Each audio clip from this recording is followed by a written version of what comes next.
grim, despair, darkness. And that's just not about us. It's our game of the years for 2016 in more ways Hey, than one.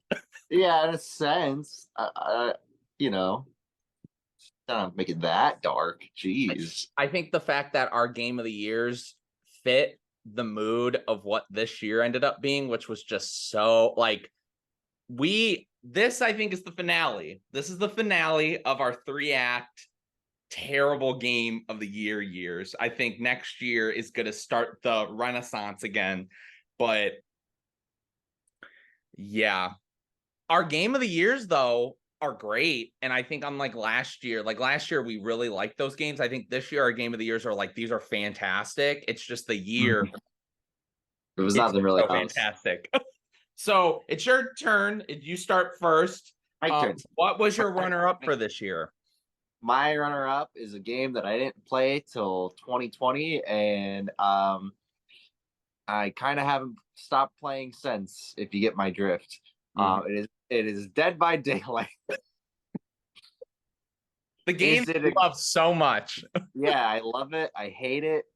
Hey, the Alien chapter just came out, so that'll date this video in a couple like months. But hey, there's good stuff still happening in it. Like the fact that it's still running to this day, it is 7 years strong, and there's no end in sight for it. Even with like competition out there, I call it competition, but like there's nothing else to compete with it. Like Texas Chainsaw came out, Well, that's yeah, not competing with it, we but have like the horror, like Friday the 13th came and went, but that was just because the license, and now Texas is out. So like Texas Chainsaw is not gonna last for like more than a few years at most it's because it's so yeah. contained.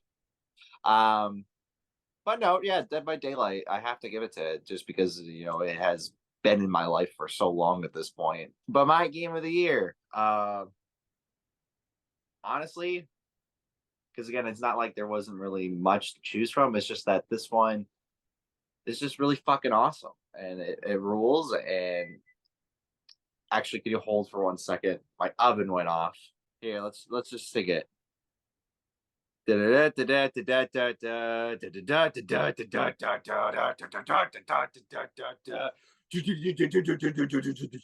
Yeah, it's fucking Doom. Um, so I mean, we've been hearing about at this time we were hearing about how they were trying to make the new Doom 4. Because it had been many years since Doom 3. Doom 3 was what, like 2006, 2005, Or 2004, 2004. that whole game is infamous, which here's the thing. I think that's a game that's very like, it's a great game, but I don't know if it's a great Doom game because it was the survival horror Doom game, and I don't think that's what people wanted. I still think it's great though. No, no, no. It's a great game, especially since they've, made it the BFG edition and things like that. But at this point, it was bought by Bethesda. Bethesda, those pronoun motherfuckers. Uh, so everyone was kind of like, I don't know how to feel about this and things like that. You know, Doom at this rate and day and age, because everyone remembers Doom is the game that, oh God, it's bringing violence to children and things like that. And I mean, that's what makes Doom great. It's so violent because of what it is. I mean, at the end of the day, it's a story about you being on Mars and opening a portal to hell, Yeah. and that's it. I was gonna Like, say, because at this point, I don't know if anything came out between these two games, Doom 3 and Rage. oh yeah, Rage. First Rage was like, I can say the pun of it was a rage, but it really wasn't, because it was a game that everyone hyped up, and genuinely, from a technological standpoint, it was fucking bonkers. Like, it really was like game changing. Now, was the game that good? That's a different story. Yeah, Rage is still a game I've never played. His zone of, I think id is one of these companies we look at that they're very technological. Like, a lot of companies, you don't know them for being like the Christopher Nolan or James Cameron of games. They just make great games that look great, right? Like I even think Naughty Dog is not a technological company. They just put out good looking games.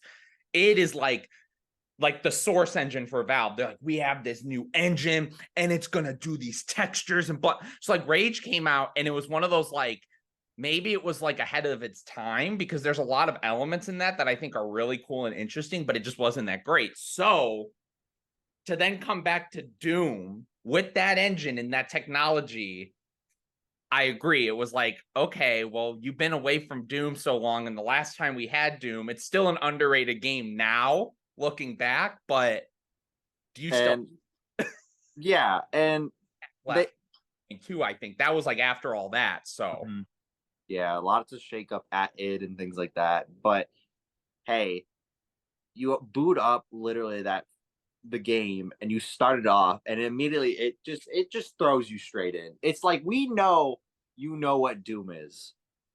Knock yourselves out. Fucking just go to town, start killing everything, and go nuts. Here you go. Here's your shotty. Here you go. Here's a pistol that's overpowered.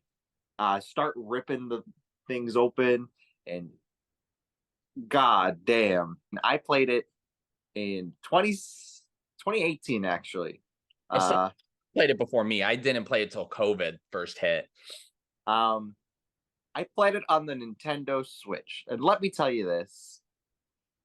That game runs fucking awesome on the Nintendo Switch. Now of course, the footage you're seeing, this will be on a PS fucking 5.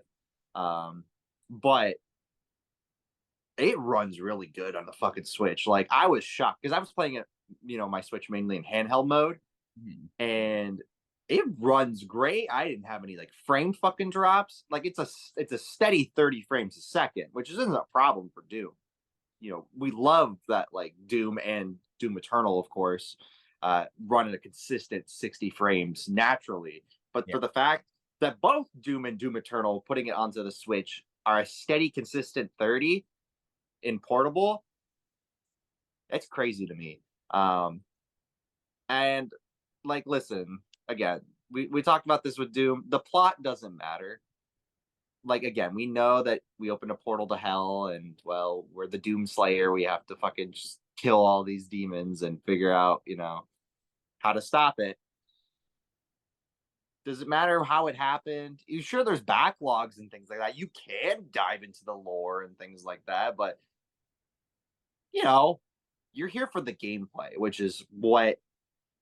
And this is probably one of the best shooters I've ever played in that aspect. I just think the combat and the way you move is just so unique. And it like again, this is coming from a franchise that started like in the early 90s. How do you take that and make it modern day?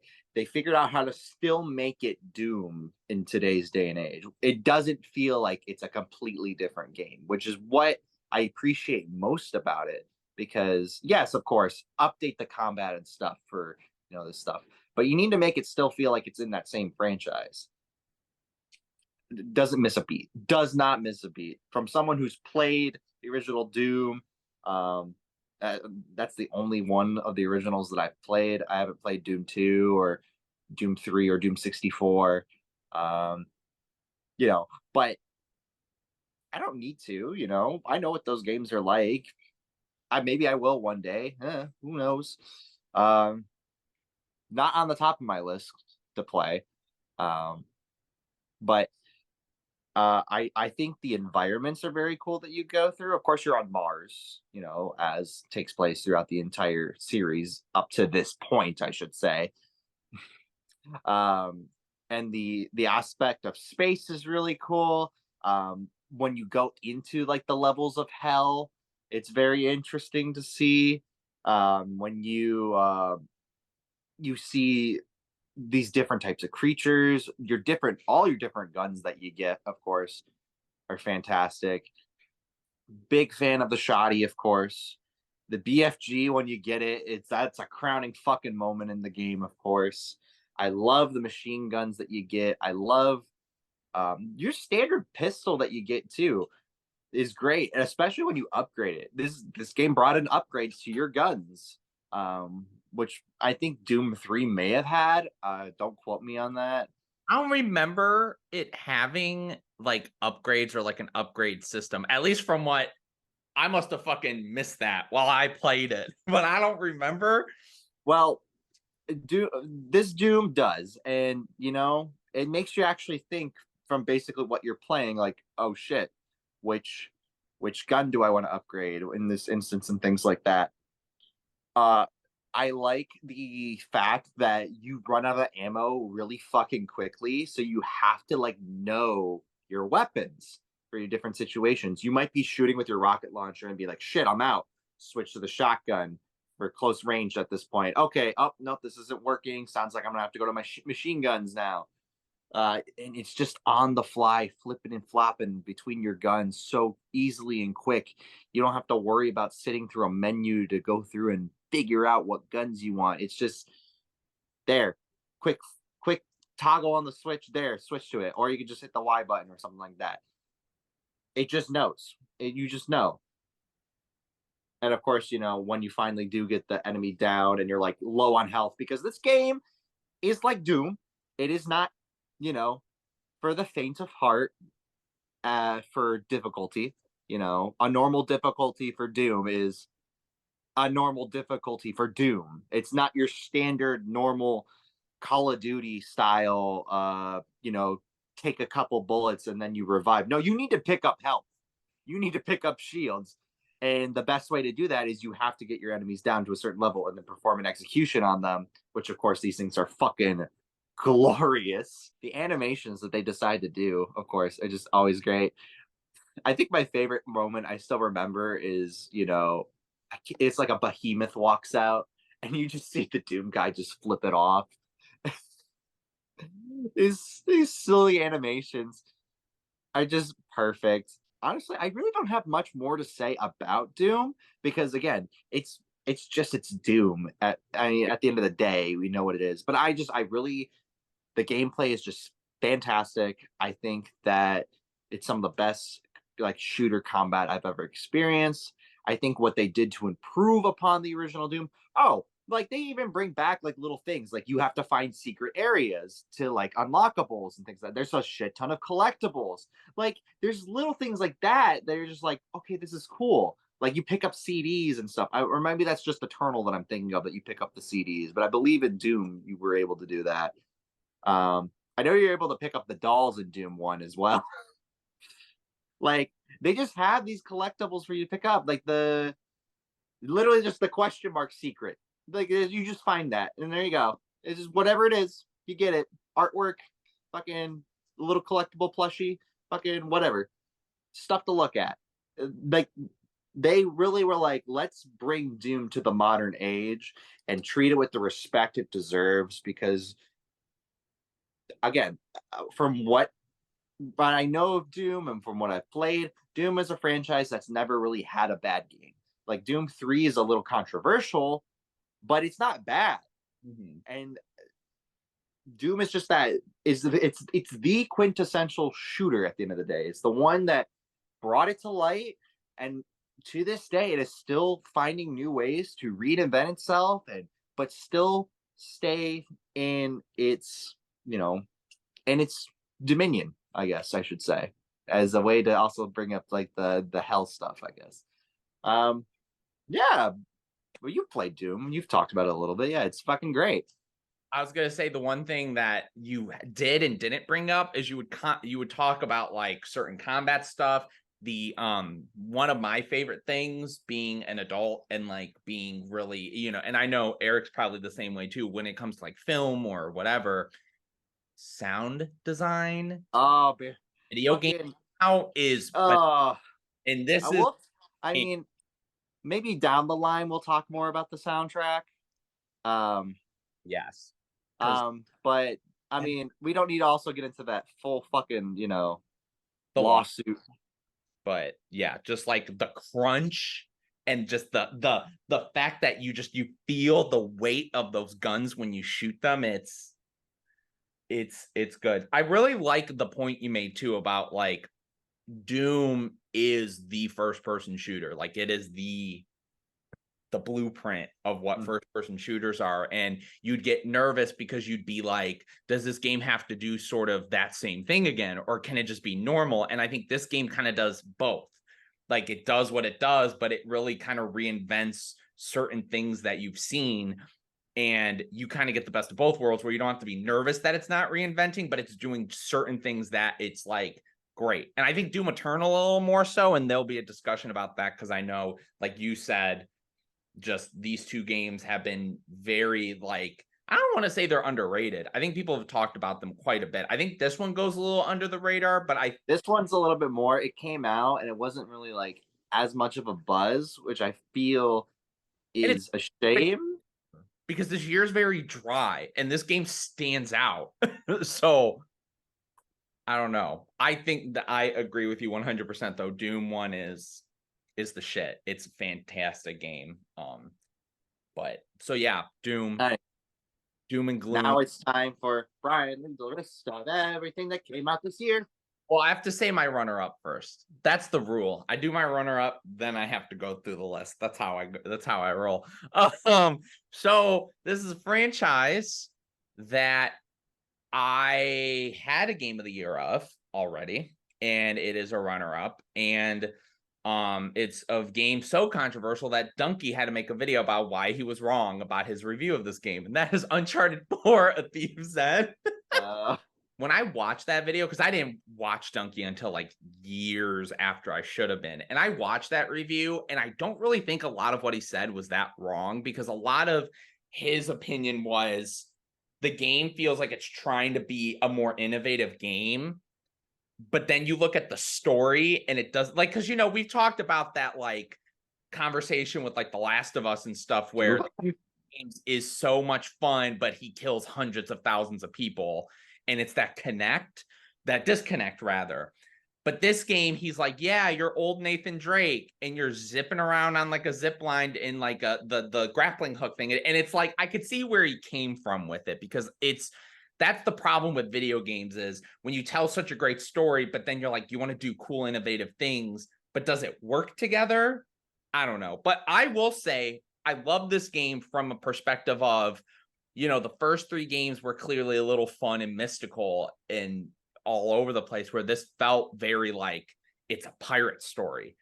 Like, it was kind of cool that after 3 games of the crazy big ending, where we're escaping El Dorado and this and that, this was literally an island with pirate treasure. There's no crazy mysticism. And even the finale part of the game, it's huge and it's epic and it's dark and whatever, but it's not like goofy and whatnot. It feels very grounded. And obviously that comes from The Last of Us being the last game. And then Neil came in with this.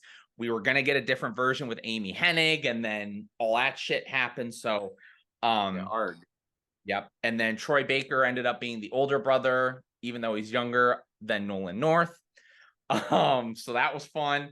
But no, great finale to the saga. I do think this is one of those games where I loved it when I first played it, and then over time I was like, okay, I see why people maybe are whatever. But then I came around and was like, no, it's still pretty great to me. But okay, here we go. Reading everything. So, game of the year. Can you guess? Just give me a guess what you thought the game of the year was this year. God, 2016. What the fuck came out in 2016 that I would think would be game of the year? It is really a franchise game at this point. The franchise game? And the sequel, and you have to look at this because this will give you the biggest hint. Ready? The sequel everyone hates, and it just came out recently, and it's very controversial. So what's the opposite of under? Overwatch.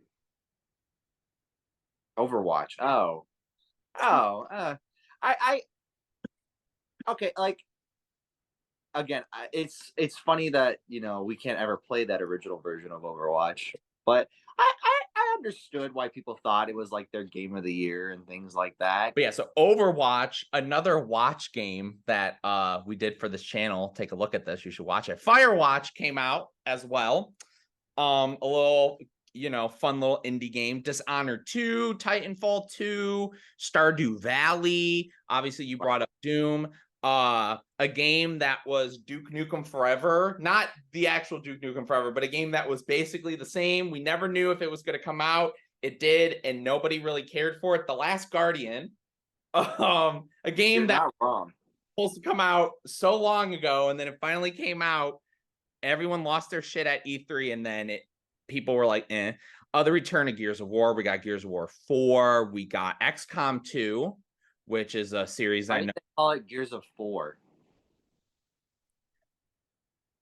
they, lots of things could have happened, they just ruined it. Dark Souls 3, The Return of Hitman, which this was when they started doing like just the singular Hitman games with like all the add-on stuff, which was very revolutionary, honestly. I never played any of the new ones, but I know how big of a deal it was. Watch Dogs 2 came out.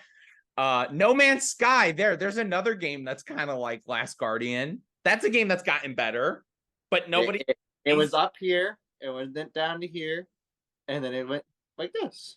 Yeah, and then it kind of got better. Let's see. Oh, and then Erik's favorite game that he recently just played, spoiler alert for his backlog, starring Iceman, and the late Lance Reddick, Quantum Break. You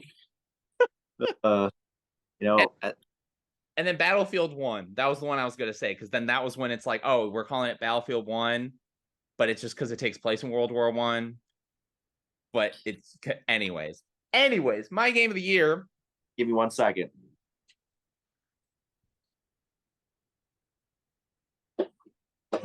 Away. I don't know what's happening right now. All right, you can continue. My game of the year, as usual, is none of those.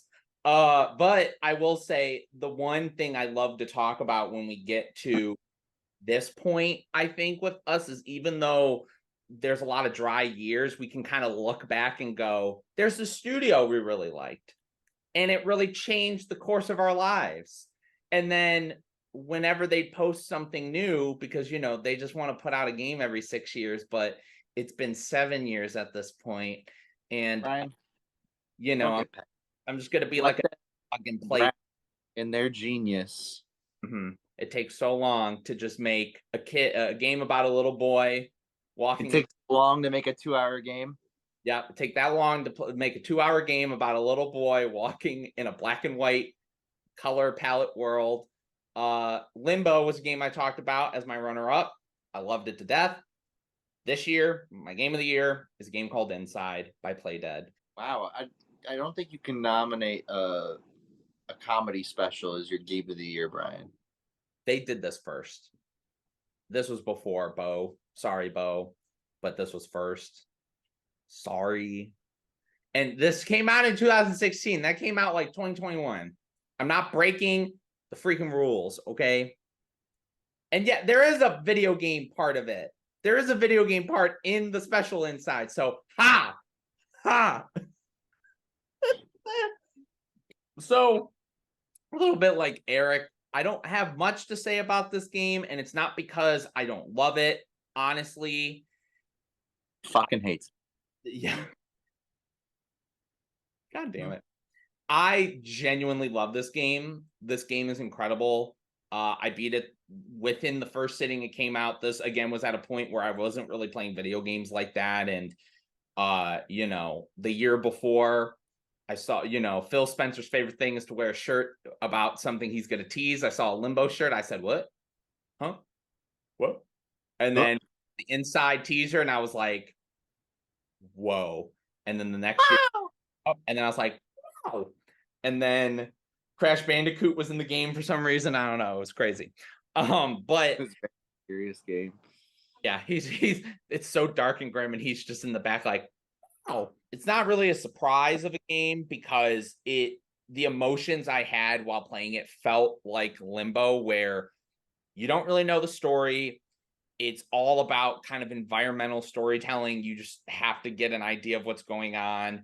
Limbo, from what a lot of people interpret it as, from what I think the biggest interpretation of that game is it's you traveling through your life until you get in a car crash, and then, you go into the afterlife, you see your sister or somebody over your grave, and then it's the moment she looks up and she thinks someone's behind her, it cuts to black, and you're just like,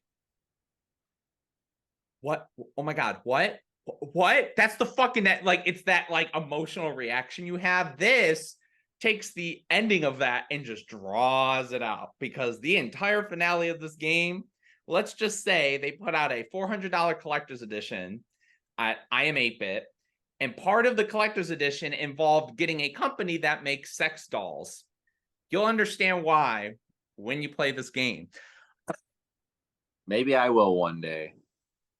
But Well, I've played it a little bit, but I haven't beaten it. But anyway, like, because I don't know, like, what is your opinion on? Because I think is Limbo like the only game out of this that you've played?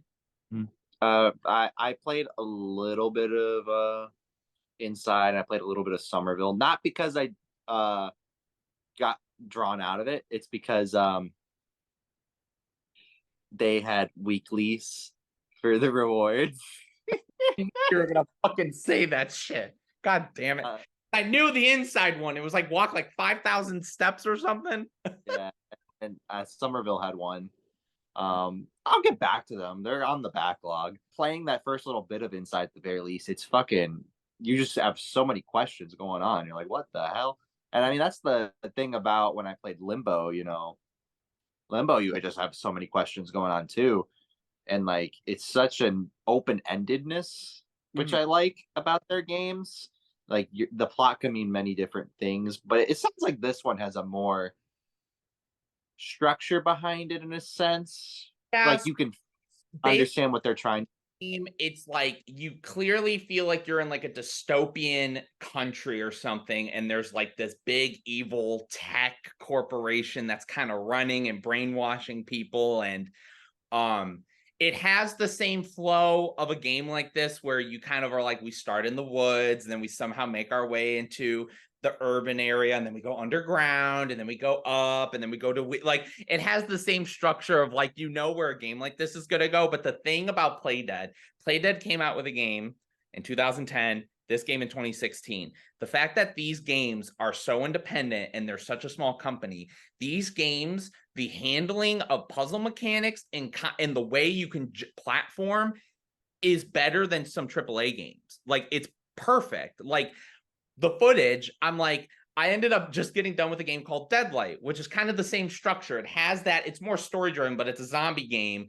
And it's like, but it feels a little janky. It's still a fine game. I don't think it's bad, but like you could tell it's like an indie game, and it doesn't have like you have that moment where you're looking this way and you think you should turn real quick to jump up on a ledge, but your body, like, it doesn't know how to recognize that, because a lot of indie developers, that's kind of how those games roll. This is not that. Like, it feels smooth. You can just do whatever. The way that the puzzles, like, I don't know if you got to part of the footage that's going to be in here, the part where you fall in line and he's like, shit, I have to like, so basically the whole scene is all these guys, these people walking like this, and it's a rhythm puzzle where it's like 1, 2, 3, 4, and then they all stop, and there's a spotlight on you, and if you keep walking, they know you're fake. So you fall in, you knock the guy down, and then the thing comes on you, and then the kid looks up at the light, and he just goes, and then he starts walking like this, and then you have to stop, and then there's a part where you have to like jump at it's like the level of puzzles and like the scare factor, that opening where the dog, like they're releasing the dogs on you and you're like, what the fuck is happening? Like Limbo did not have that. Limbo had things that could kill you. It had scary things. This is like, at least Limbo, you went at your own pace. There's times where you have to go. You can't just stand around. You gotta fucking run. And it's the art style is incredible. Again, it really is just Limbo, but in that like more 3D aesthetic, and just the character models. Again, it's very simple, but it looks striking and gorgeous. And the way that I love when games like this kind of Limbo-esque style platformer that's huge now. Joking, my joke that I just said, where you start in like the woods, and you're going to get to a certain part where suddenly you're like, oh, look, I'm in like a farm area. Okay. Oh, I somehow made it to the city. This game, the flow, it doesn't feel obnoxious. It feels like there's a really good, like, okay, I believe I'm here now. I believe I'm here now. And just some of the mechanics in this, like, they take a lot of mechanics, like the first Limbo game, you get the thing stuck in your head and you can only walk until you get to under the sunlight and then you turn back around. There's a mechanic like that in this where you jump in and there's like a suction cup thing and it sucks in your head and then you just go like this and you control these humans and you have to know like when to move them one way or the other, and then you have more of them come. It's like they take Limbo, they add a lot of stuff to it, and then again, like the ending is something where the whole finale, unlike Limbo, where the ending you get hit, like it's that beautiful scene where it's the slow-mo through the glass and then he wakes up and then you see the grave thing and you're like, what?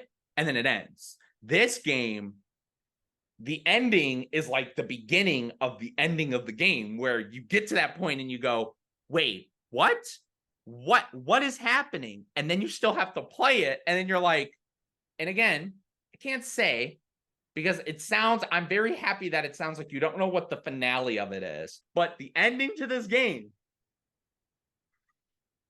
it's like, what the fuck is happening?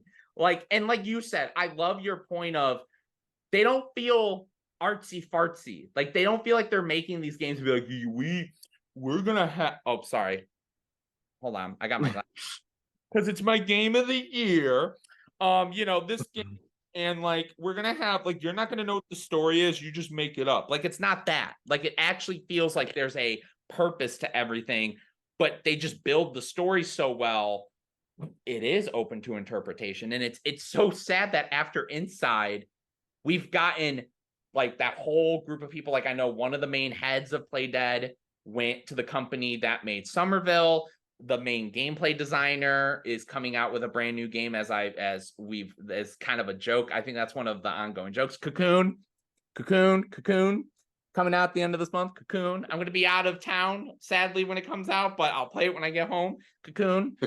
This game sits with you, and this is a game that I remember beating and just being like so enthralled with what the puzzles were, and it never feels like it falls back on anything. It always feels like it's changing things up, and just what they do in the 3D space is so unique. And again, it's just, this company has put out 2 fucking games, and you would think it's like they're Frank Ocean.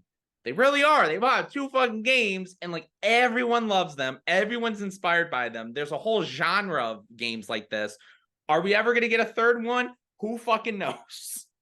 Like, who knows at this point? And I know a lot of the people left, so who knows if that strength stay there. Yeah. But it's fantastic and it's great. And if you have, I think it's probably on most of these streaming things, on everything. I know it's back on Game Pass. I'm assuming it's on a PS something, Essentials, whatever it would be on. As long as it's pricey for you folks. Mm-hmm. And it's not, and just if not, just pay for it. We support indie studios, okay? Like, we gotta support, But on that note, 2016, it kind of sucked, but it also didn't. There's good. A lot of good. Yeah. 16. It wasn't the draft that the last couple of years were. No. And I'm very excited because I think, just in a general sense, Eric and I can agree that next year we're coming back. The big boy year. We're getting a new console coming out at this point. And a lot's happening. And it's a console that you go, it'd be great to play on this. The reboot of Doom. Like, comment, subscribe. Check out all our other Game of the Year casts. Tell us what your favorite game of 2016 is. Leave it in the comments below. The finale of the Dark Years. We're back next year with excitement. So until next time. To the loop. To the loop. Just so you folks know, this is salmon and yakisoba. It's really delicious. It's at Publix for the meals for one. So if you've got a Publix near you, I recommend. Make sure you leave this in one of the videos, Brian. I don't care which one. Surprise me. I was gonna say, Is this the Razcast from fucking my birthday? Or is this a place that actually serves like normal stuff like that? Publix.